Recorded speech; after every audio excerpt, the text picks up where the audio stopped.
So this morning, you can feel the chill in the air. Will the approaching winter mean a new COVID surge? CNN chief medical correspondent Dr. Sanjay Gupta joins us now. Sanjay, look, we've seen it before where the COVID numbers tend to go up when it gets colder and drier. What's expected this winter? Yeah, I mean, winter's coming, and with the cooler, drier weather, you can expect some surges no matter what. The big question is how big a surge might they be? How big will these surges be? If you look throughout the history of the pandemic, John, and we've tracked this, we sort of built this graph, there's always a lull and sort of a downturn before you see some of these significant surges, especially in the winter months. We saw Omicron, for example, there. That was obviously really significant. You see where we are now, the right side of the screen, that lull with COVID activity. The question is, what is going to happen over the next couple of months? A couple things to sort of pay attention to. First off, you just look now compared to this same week in years past.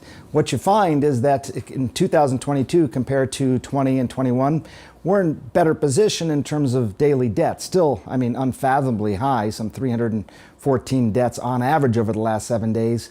Hospitalizations, though, John, which I think is a truest metric of things, really gives you a sense of things. It's about on par with what we saw in 2020 right now. Lower than 2021, but we'll see.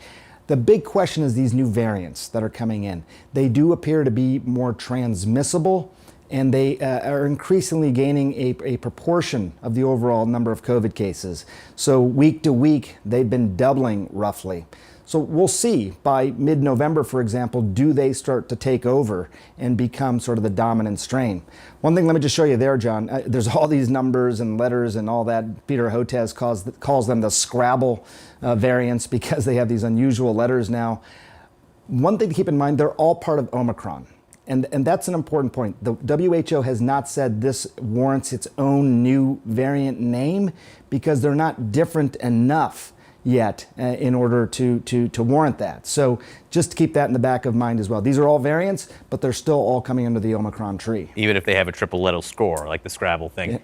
Look, if they are all part of Omicron, I got my Omicron specific booster a few weeks ago. What will the effectiveness be of this new booster, perhaps? Yeah, I think that's the key question. I think the new booster, should be more protective against these new variants for the reasons just mentioned. While they are different, they're not different enough to say, hey, look, they're just going to evade immunity. A couple things. If you haven't gotten this bivalent booster, you probably should. And also, the antibody treatments are often based on antibodies to some of the original strains. So if you're someone who counts on getting an antibody treatment, that's probably not going to be as effective against these new strains for that reason. But the bivalent booster, or frankly, if you've had COVID during a time when you've had BA.5, which is this most recent sort of variant that is dominant, that's probably going to be protective for a period of time as well. But earlier infections, earlier vaccines, probably not as effective. So Sanjay, a lot of people already sniffling. What do we know about other respiratory diseases, including the flu?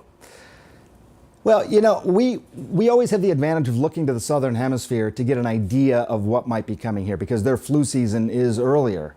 And in the past couple of years, they always had mild flu seasons. This year in Australia and New Zealand, for example, it was a higher than average peak. So that's one thing. We know it's probably going to be higher than average here in the United States and the northern hemisphere as well. Second, at the same time, you're relaxing COVID restrictions. That was probably helping against some of these other respiratory viruses. And also, John, there's this concept known as viral interference, meaning as you have one virus that's really dominant, sometimes it sort of inhibits other viruses. Because of a COVID lull, it's allowed some of these other viruses like RSV and even flu to start really jumping in numbers early. I mean, hospitals here in Atlanta, for example, 2 to 3 times more full than they would normally be this time of year with those other respiratory infections.